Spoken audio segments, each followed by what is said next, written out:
And ना thing is अभी हम लोग जैसे कि जो टॉपिक डिस्कस कर रहे हैं वो अजामिल का प्रसंग है। और इससे पहले परीक्षित महाराज और सुखदेव गोस्वामी के बीच में वार्तालाप हुई है। परीक्षित महाराज ने ऑलरेडी ये प्रश्न पूछा कि नरक में जाने से कैसे बचा जाए। परीक्षित महाराज को सुखदेव गोस्वामी ने उत्तर दिए हैं ज्ञान के मार्ग से, कर्म के मार्ग से, बट दोनों को उन्होंने रिजेक्ट कर दिया। फाइनली वो भक्ति के मार्ग को बोलते हैं बेस्ट है। अब उसका जो श्लोक आया था वो हमने पिछली बार रिसाइट ऑलरेडी कर लिया था, उसका तात्पर्य चल रहा है। तो कुछ तात्पर्य हुआ था, कुछ बाकी है, जो बचा है वहां से हम शुरू कर रहे हैं। ठीक है, तो इसमें जो डिवोटीज नए हैं उनको बता देते हैं कि किस तरीके से होगा। डिवोटीज वॉलंटरी रीडिंग करेंगे एक एक करके, और मैं खुद ही बता दूंगा कब करना है। तो आप में से कोई भी डिवोटी अपने हिसाब से शुरू कर सकते हैं, और like that then if I have to speak something then I speak in between. ठीक है, प्रो प्लीज पढ़िए, होल्ड रीड।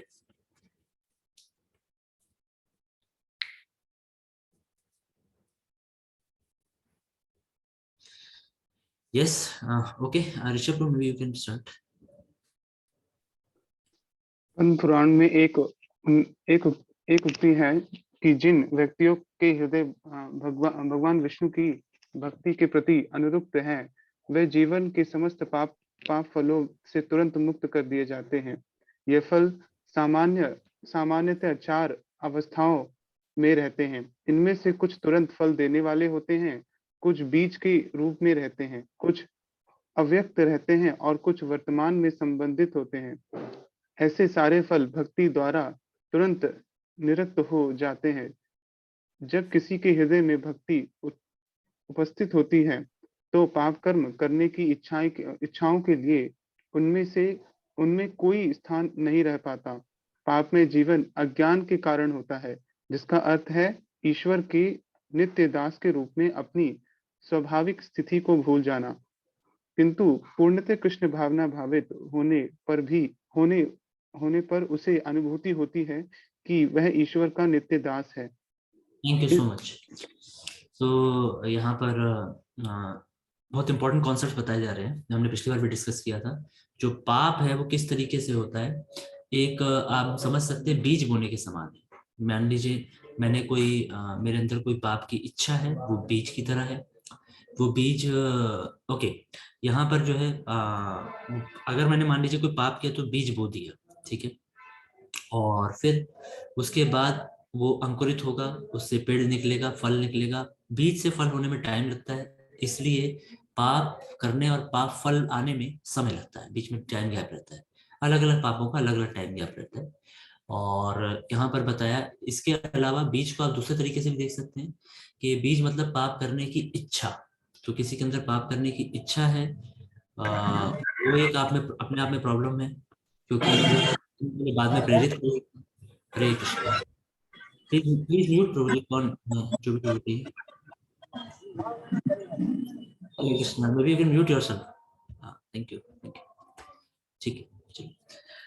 हाँ, okay, so okay, one thing, devotees are raising hand, but I will tell you one thing. आपके जो भी question है वो हम फ्राइडे को लिया करेंगे, मंडे और वेडनेसडे नहीं लेंगे। तो आप रख सकते हैं अपने पास, लिख के रख लीजिए फ्राइडे को, ठीक है। सो तो अच्छा, एक चीज और ये हो सकती है, जो बीज को कंपेयर कर सकते हैं पाप करने की इच्छा से। यानी मेरे मन में पाप करने की इच्छा है, हो सकता है थोड़े समय बाद मैं पाप एक्चुअल में कर भी दूंगा, ये भी होगा। और जब वो पाप करूंगा तो उसका फिर जो परिणाम आएगा वो भी मुझे भोगना पड़ेगा। सो लाइक दैट, जो श्री रूप गोस्वामी ये बताते हैं, पाप करने की इच्छा और पाप करना और पाप का फल आना, तीनों अपने आप में सफरिंग का कारण बनते हैं। और इसके भी पीछे अगर देखा जाए कोई पाप करता क्यों है, वो पाप इसलिए करता है क्योंकि वो अज्ञान में है। अज्ञान का अर्थ क्या है, होता क्या है, हम सबकी एंजॉयमेंट करने की इच्छा है, और वो एंजॉयमेंट हमको कृष्ण से मिलेगा, और वो बहुत सेफ एंजॉयमेंट है। बट अनफॉर्चुनेटली हम लोग सेफ और हाईएस्ट और वही रियल एंजॉयमेंट है, लेकिन अनफॉर्चुनेटली हम कुछ भौतिक प्रकृति में एंजॉयमेंट ढूंढने की कोशिश करते हैं। जब वो करते हैं, वो एंजॉयमेंट रियल एंजॉयमेंट भी नहीं है, हाईएस्ट भी नहीं है, और हमको ज्ञान नहीं है कि कृष्ण के साथ जो एंजॉयमेंट है वो हमारा रियल एंजॉयमेंट है। तो हम अनफॉर्चुनेटली एंजॉयमेंट की इच्छा को भौतिक प्रकृति में डाइवर्ट करते हैं। जब वहां पर करते हैं वो अज्ञान के कारण होता है, और फिर उसका फल ऐसे पाप पाप कर्म पाप फल इन तरीके से आता है। तो इसलिए यहाँ पे अज्ञान बताया गया। इसलिए एक ही चीज की अनुभूति होनी चाहिए कि मैं कृष्ण का नित्य दास हूँ। वो अनुभूति, रियल अनुभूति कब होगी?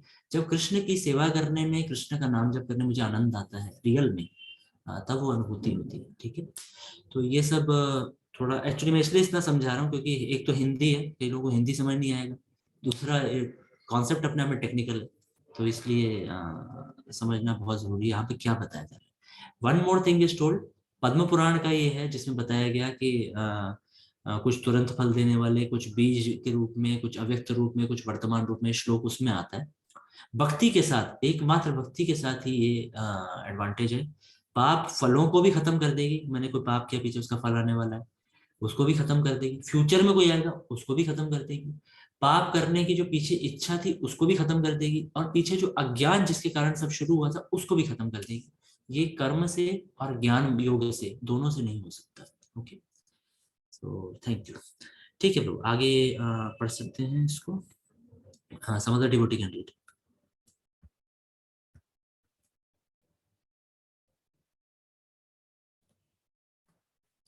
यस अजय प्रभु, आप रीड करना चाह रहे थे?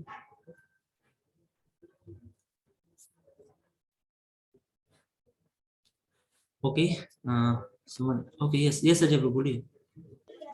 प्रभु एक्चुअली हम बाहर हो तो मैं पढ़ नहीं पाऊंगा अभी। ठीक है, फिर any devotee can start Prabhu, please read. इस संदर्भ में श्रील गोस्वामी की टीका है कि भक्ति के दो विभाग किए जा सकते हैं। संतता, वह भक्ति जो श्रद्धा तथा प्रेम से निरंतर चालू रहती है, तथा दो, कादाचित की, वह भक्ति जो निरंतर चालू नहीं रहती अपितु कभी कभी जागृत होती है। संतता भक्ति को भी दो विभागों में बांटा जा सकता है। किंचित आसक्ति सहित संपन्न सेवा, दूसरा रागानुग भक्ति।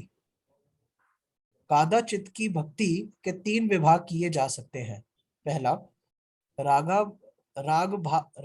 रागाभासमयी, वह भक्ति जिसमें मनुष्य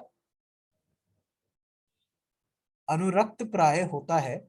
दूसरा रागभास शून्य स्वरूप भूता, भक्ति जिसमें रागानुग प्रेम नहीं होता किंतु मनुष्य सेवा करने की स्वाभाविक स्थिति को चाहता है। तथा तीसरा आभास रूपा, भक्ति की किंचित झलक। जहां तक प्रायश्चित की बात है, यदि किसी को भक्ति की किंचित झलक प्राप्त हो जाती है तो प्रायश्चित करने की भी आवश्यकता नहीं रह जाती। अतएव जब मनुष्य को रागानुग प्रेम प्राप्त हो चुका हो और उसके साथ प्रेम से लगाव हो, जो कि कादचित की प्रगति के लक्षण है, तो प्रायश्चित निश्चित रूप से आवश्यक होता है, अनावश्यक होता है, अनावश्यक होता है। यहाँ तक कि आभास रूपा भक्ति अवस्था में पापमय जीवन के सारे पाप फलों का उन्मूलन एवं विनाश हो जाता है। श्रील जीव गोस्वामी का मत है कि कात्स्नेय शब्द का अर्थ है कि पाप कर्म करने की इच्छा होने पर भी उस इच्छा का उन्मूलन केवल आभास रूपा भक्ति से ही हो जाता है। भास्कर अर्थात सूर्य का दृष्टांत अत्यंत उपयुक्त है। भक्ति के आभास रूप की उपमा उषा काल से दी गई है और पाप कर्मों के संचय की उपमा कोहरे से दी गई है। चूंकि कोहरा पूरे आकाश में नहीं छाया रहता, अतः सूर्य को अपनी प्रथम किरणें फैलाने की अतिरिक्त कुछ भी करने की आवश्यकता नहीं रहती। इससे कोहरा तुरंत दूर हो जाता है। इसी तरह यदि किसी का भक्ति से थोड़ा सा भी संबंध होता है तो उसके पापमय जीवन का समस्त कोहरा तुरंत नष्ट हो जाता है। Thank you Raman. तो यहाँ पर जो मेन पॉइंट बता रहे हैं भक्ति के, आपने खुद ही देख लिया, यहाँ पे डिविजन्स बताए थे शुरुआत में। ये बहुत टेक्निकल है। शुरुआत में ऐसी भक्ति जो बहुत हाई क्लास है, जो हमेशा चलती रहती है, उसके कुछ डिविजन्स बताए। और फिर उसके बाद में वैसी भक्ति जो हमेशा कंटिन्यूअस नहीं चलती रहती, कंटिन्यूअसली 24 आवर्स बेसिकली, जो 24 आवर्स भक्ति नहीं चल रही, उसके भी डिविजन्स बताए। और फिर फाइनली इसमें तीन में से भी सबसे जो नीचे वाला है आभास रूपा, तो वो बताया। यहाँ पे मेन पॉइंट जो बताने की कोशिश की जा रही है वो सिंपल ये है कि जब हम भक्ति करते हैं तो कोई बोल सकता है कि आप बोल रहे हो पाप करने की इच्छा भी खत्म हो जाएगी, पाप फल भी खत्म हो जाएगा, पाप खत्म हो जाएगा। ये सब तो बहुत हाई क्लास, जब मैं ऊंची भक्ति करूंगा तब होगा ना, शुरुआत में थोड़ी हो जाएगा, है ना।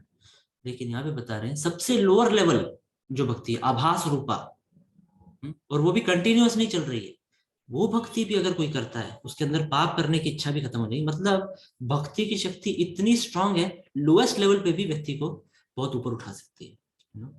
So this was the main point. Okay, ठीक है। न तथा यज्ञवान राजन, न तथा ही अव्याराजन पूयेत तप आदिभिः तो ये तत् तप आदिभिः यथा कृष्णार्पित प्राणस् यथा यथा कृष्ण कृष्ण अर्पित प्राणः प्राणस् तत्पुरुष निवेशया। तत्पुरुष निवेशया। Thank you. Yes, who will read now? पढ़िए पढ़िए पढ़िए। जी प्रभु जी, हरे कृष्णा। हे राजन, यदि पापी व्यक्ति भगवान के प्रामाणिक भक्त की सेवा में लग जाता है और इस तरह यह सीख लेता है कि अपना जीवन किस तरह कृष्ण के चरण कमलों में समर्पित करना चाहिए, तो वह संपूर्णतया शुद्ध हो सकता है। तपस्या, ब्रह्मचार्य तथा मेरे द्वारा पहले वर्णित प्रायश्चित के अन्य साधनों को संपन्न करने मात्र से वह पापी शुद्ध नहीं बन सकता। तात्पर्य, तत्पुरुष घोतक कृष्ण भावना मृत के प्रचारक का यथा गुरु का श्रीला नरोत्तम दास ठाकुर ने कहा है। प्रभु जी हल्का ऊपर करेंगे।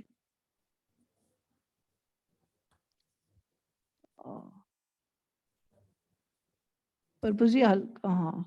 छार्य वैष्णव सेवा निस्तार पायछे केबा, प्रमाणिक गुरु अर्थात आदर्श वैष्णव की सेवा किए बिना ऐसा कौन है जिसका माया के पास से उद्धार हो सके। यही भाव अन्य अनेक स्थानों पर भी व्यक्त हुआ है। श्रीमद् भागवत में कहा गया है, महंत सेवा द्वार माहु वृत्ति। यदि कोई व्यक्ति माया के पास से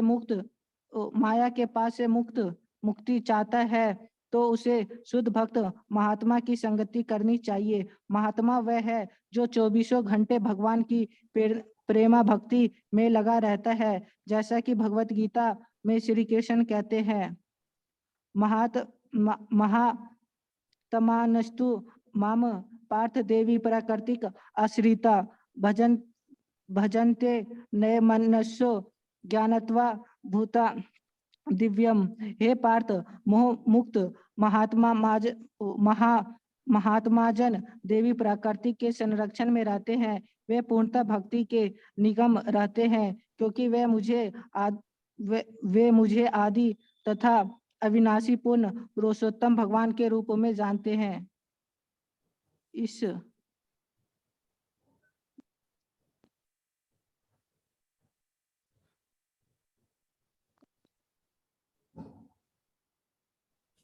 यस ब्रो, पढ़िए। प्रभु जी हल्का सा नीचे करना। निकल दिया ऑलरेडी, नहीं आया क्या? महात्मा सेवा का फल है इस तरह महात्मा का लक्षण स्क्रॉल नहीं।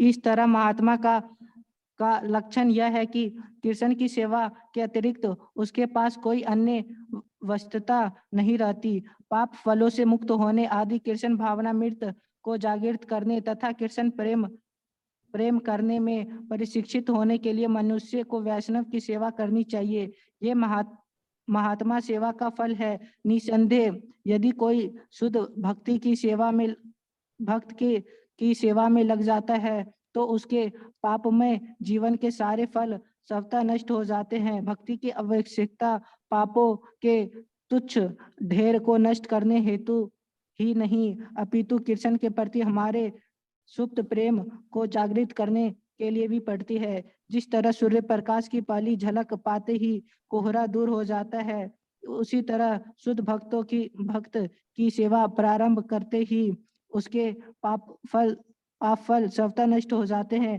किसी प्रत्येक प्रयास की आवश्यकता नहीं होती।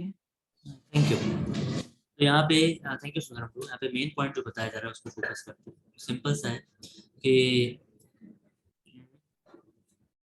भक्ति केवल पाप कार्यों को नष्ट करने के लिए नहीं करनी है, बल्कि भक्ति इसलिए करनी है ताकि हमारा कृष्ण से प्रेम जागृत हो सके। जब कृष्ण से प्रेम जागृत होगा तभी तो अज्ञान पीछे से हटेगा, और वो सारा कारण था जैसे हमने पीछे डिस्कस किया। नहीं तो फिर अज्ञान नहीं हटेगा, केवल पाप इधर उधर से हट जाएंगे तो फिर वो फाइनली रिजल्ट वैसा आएगा नहीं। That's one point. अब ये कैसे हो सकता है? बहुत आसान है। हमें क्या करना है, हमें केवल अपनी आसक्ति, हमारी अटैचमेंट को हमें किसी एक प्रामाणिक भक्त के प्रति डायरेक्ट कर देना है, बस ये।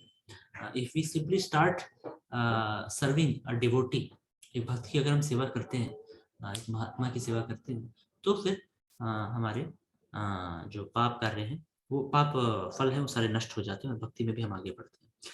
तो हमारे लिए हमारे बहुत, वी आर वेरी फॉर्चुनेट कि हमें प्रभुपाद जी की सेवा करने का मौका मिलता है। प्रभुपाद जी का संग इन पुस्तकों के थ्रू हम कर रहे हैं। So like that. Okay, so Virendra, may be you can read next. You wanted to read last time also.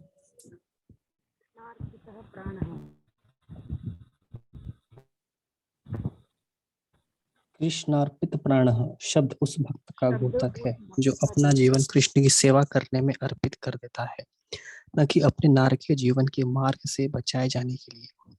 एक भक्त नारायण परायण या वासुदेव परायण होता है, जिसका अर्थ है कि वासुदेव मार्ग या भक्ति मार्ग ही भक्त का जीवन एवं प्राण है। नारायण परः सर्वे न कुशश्न बिभ्यति। ऐसा भक्त कभी भी जाने से भयभीत नहीं होता। एक मोक्ष की ओर जाने उच्च लोगों का मार्ग है और दूसरा नरक लोकों में जाने का है, किंतु नारायण परायण भक्त को जहाँ भी भेजा जाए वह निडर रहता है। वह जहाँ भी रहे एकमात्र कृष्ण का स्मरण करना चाहता है। ऐसे भक्त को नरक तथा स्वर्ग की चिंता नहीं सताती, वह तो केवल कृष्ण की सेवा करने में लीन रहता है। जब भक्त को नारकीय दशा में डाल दिया जाता है तो वह उसे कृष्ण की कृपा मानता है। तत्तेनुकंपाम सुस्मिक्षमाणम। वह विरोध नहीं करता कि ओह, मैं कृष्ण का इतना बड़ा भक्त हूँ, मुझे इस कष्ट में क्यों रखा गया। उल्टे वह सोचता है कि यह कृष्ण की कृपा है। ऐसा मनोभाव उसी भक्त के लिए संभव है जो कृष्ण के प्रतिनिधि की सेवा में अपने को लगाता है। सफलता का यही रहस्य है। Thank you so much. बहुत इंपॉर्टेंट पॉइंट है यहाँ पे।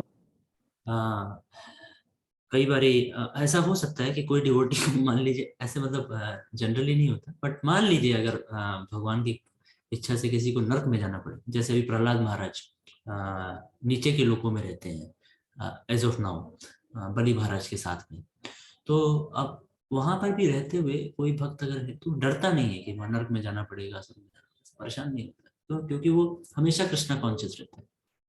और कृष्ण कॉन्शियस रहने के कारण से कहीं पे भी वो रहेगा, खुश रहेगा। और एक पॉइंट जो यहाँ पर बताया गया है, कष्ट आने पे उसका मनोभाव क्या होता है। इंटरनली वो सोचता है कि ये कृष्ण की कृपा है। ये नहीं सोचता मैं इतना बड़ा भक्त हूँ, मुझे क्यों कष्ट है।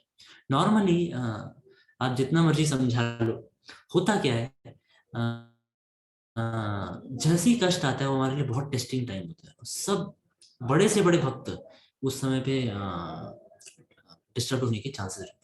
मेनली भक्ति में दो डिस्टर्बेंस है, एक है टेम्पटेशन और एक है ट्रिबुलेशन। टेम्पटेशन मतलब आपको सुख आकर्षित करेगा और ट्रिबुलेशन मतलब दुख आएगा, और ये दोनों केसेस में हम फंस जाते हैं। ज्यादा सुख आ जाता है, सुख में आकर्षित हो जाते हैं, भक्ति को भूल जाते हैं, भौतिक सुख को, और ज्यादा दुख आ जाता है तो भी हम भूल जाते हैं। दोनों केसेस में ऑब्वियसली सुख जब आता है तब ज्यादा हम प्रोन रहते हैं गिरने के। लेकिन एक पॉइंट ये भी है कि जब दुख आता है वो हमारे लिए बहुत टेस्टिंग टाइम होता है। क्या भक्ति हमने किया पीछे, उस टाइम पे टेस्ट होता है, दुख के समय पे। और फिर उस समय पे नॉर्मली क्या होता है, अनफॉर्चुनेटली कोई ऐसा सोचने लग सकता है, और ऐसा होता है, प्रैक्टिकल बता रहा हूँ आपको, कि मैंने तो इतनी सेवा की, मैंने तो इतनी माला की, मैं तो मंदिर भी जाता था, मेरे साथ ऐसा क्यों हुआ, है ना। तो उस समय पे हम लोगों को डिस्टर्बेंस आ जाता है। क्यों? क्योंकि हमारा जो भक्ति का मनोभाव है वो गड़बड़ रहा है। सही भाव क्या है? वो भक्त को उस समय पे क्या सोचना चाहिए, ये भी कृष्ण की कृपा है, भगवान ने बड़ी कृपा की है, भगवान ने बहुत ही कम करके मुझे फल दिए। और ये मनोभाव किसका होगा? केवल उसका होगा जो भगवान के प्रामाणिक भक्त या गुरु की प्रैक्टिकली सेवा में लगा होगा, उसी का मनोभाव ऐसा हो सकता है। प्रभुपाद बताते हैं यही सीक्रेट ऑफ सक्सेस है, जो हमने पहले भगवद गीता में डिस्कस किया है। ओके, ठीक है। सो ओके, थोड़ा सा इसको पढ़ लेते हैं। सदृचीनो ह्याम लोके सदृशीनो ह्यां लोके ह्याम लोके अन्तः क्षेमं कुतो भयः पन्था अन्तः क्षेमो कुतो क्षेम भयः अकुतया सुशीलाः साधवो यत्र सुशीला सुशीला साधवो यत्र साधवः नारायणाः। नारायणपरायणाः प्लीज पढ़िए। सुशील तथा सर्वोत्तम गुणों से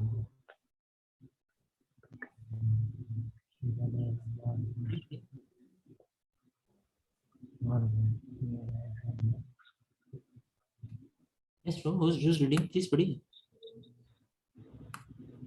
सुशील तथा सर्वोत्तम गुणों से युक्त शुद्ध भक्तों के द्वारा पालन किया जाने वाला मार्ग निश्चय ही भौतिक जगत का सबसे मार्ग है। यह भय से और शास्त्रों द्वारा है। तात्पर्य, किसी को यह नहीं सोचना चाहिए कि भक्ति अंगीकार करने वाला व्यक्ति वेदों के कर्म कांड अनुभाग में संस्तुत अनुष्ठानों को संपन्न नहीं कर सकता, या कि वह आध्यात्मिक विषयों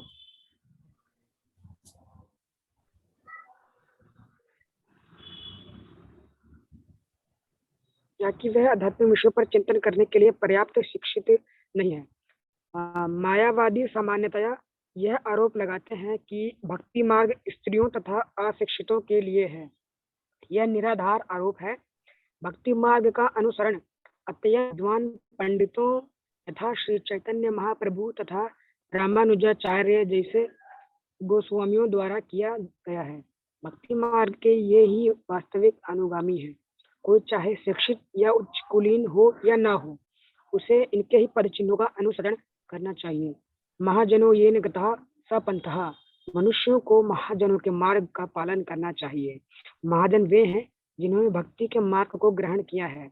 सुशीलः साधवो यत्र नारायण परायणः, क्योंकि ऐसे महापुरुष ही पूर्ण पुरुष होते हैं। श्रीमद् भागवत 5.7.12 में कहा गया है, यस्यास्ति भक्तिर्भगवत्यतिश्चन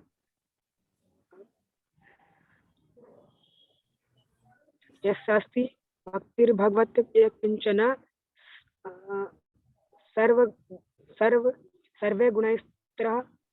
गुणैस्तत्र समास सुरः। इसमें भगवान के प्रति अविचल भक्ति होती है, उसमें देवताओं समस्त सद्गुण पाए जाते हैं, किंतु जो अल्पज्ञ हैं वे भक्ति मार्ग का गलत अर्थ लगाते हैं। इसलिए वे यह आरोप लगाते हैं कि भक्ति उन लोगों के लिए है जो अनुष्ठान नहीं संपन्न कर सकते या चिंतन नहीं कर सकते। जैसा कि यहाँ पर सदृचीन शब्द से पुष्टि हुई है, भक्ति ही वह मार्ग है जो उपयुक्त है, कर्म कांड तथा ज्ञान कांड के मार्ग नहीं। मायावादी भले ही सुशीला साधवः अच्छे आचरण वाले साधु पुरुष हों, इसमें संदेह ही है कि वास्तव में वे प्रगति कर रहे हैं, क्योंकि उन्होंने भक्ति मार्ग स्वीकार नहीं किया है। दूसरी ओर जो लोग आचार्यों के मार्ग का अनुसरण करते हैं वे सुशीलः तथा साधवः हैं, किंतु इतना ही नहीं, उनका मार्ग अकुतो भयः है, अर्थात वह भय से रहित है। मनुष्य को चाहिए कि निर्भय होकर 12 महाजनों तथा उनकी परंपरा का अनुगमन करे और माया के पाश से मुक्त हो ले। Thank you. सो 2 मिनट बचे, बस इंपॉर्टेंट पॉइंट यहाँ पे बताना चाहूंगा कि एक चीज क्या होता है, भक्ति को लोग नॉर्मली आरोप लगाते हैं उन लोगों के लिए जो बहुत ऊंचे यज्ञ अनुष्ठान नहीं कर सकते। तो ये एक कैटेगरी है आर्य समाजी लोग, जो खुद यज्ञ करते हैं और वो बोलते हैं कि ये लोग जो यज्ञ नहीं कर सकते उन लोगों के लिए भक्ति है, इन लोगों से होगा नहीं, क्योंकि उनको लगता है भक्ति तो बहुत आसान है ना, क्या करना, माला ही तो घुमाना है, भगवान के सामने नाचना है, बस विग्रह बना दो आप। और कुछ लोग बोलते हैं ये सेंटिमेंटलिस्ट्स के लिए है, यानी कि केवल भावुक लोग हैं, ऐसे ही नाचते फिरते रहते हैं, ये लोग ऐसे ही हैं, इन लोगों का ना एक्चुअली शास्त्रों में दिमाग नहीं लग पाता है, वेद वगैरह पढ़ने की शक्ति नहीं है इनमें। और इन सब डाउट्स, ये सब डाउट्स उन लोगों के मन में होते हैं। और समाज में जो इन्फ्लुएंस होता है, कल्चर होता है, वो हमारे को भी इफेक्ट करता है। कभी हम मेट्रो में जाते हैं तो माला निकालने में बड़ा शर्म आता है, कैसे निकालूं, कई लोग सोचेंगे बेचारा सेंटिमेंटल हो गया, क्या ये हरे कृष्णा लगा के रखा हुआ है ना। वहीं पे आप देखोगे कुछ ऐसे लोग भी बैठे होते हैं मेट्रो के अंदर जो मायावादी होते हैं, वो वो सीना चौड़ा करके बैठे रहते हैं कि मैं तो वेदांत का अध्ययन करता हूँ, सब माया है, सब भ्रम है, हाँ, या फिर सब ब्रह्म है या फिर सब शून्य है। ऐसे लोगों की फिलोसफी ऐसी होती है और वो लोग बिल्कुल ऐसा बैठे होंगे। तो क्या होता है कि अनफॉर्चुनेटली हम भी इससे अफेक्ट हो जाते हैं। लेकिन हमें ये नहीं सोचना कि मैं माला कर रहा हूँ या मैं भक्ति कर रहा हूँ तो मैं कोई सेंटिमेंटल नहीं। हमारी फिलोसफी प्रॉपर बताते हैं, super philosophy, highest philosophy, better than any कर्मी, एनी ज्ञानी, एनी योगी, एनी मायावादी। बस ये हमें इसको सीखना चाहिए और दूसरों के प्रश्नों को उत्तर देना आना चाहिए। ओके, हरे कृष्णा। श्रील प्रभुपाद की जय, श्रीमद् भागवतम की जय, अजामिल प्रसंग की, छोटे स्कंद की जय। हरे कृष्ण प्रभु प्रणाम।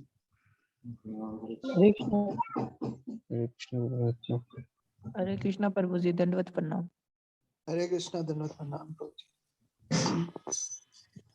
हाँ हाँ हरे कृष्ण।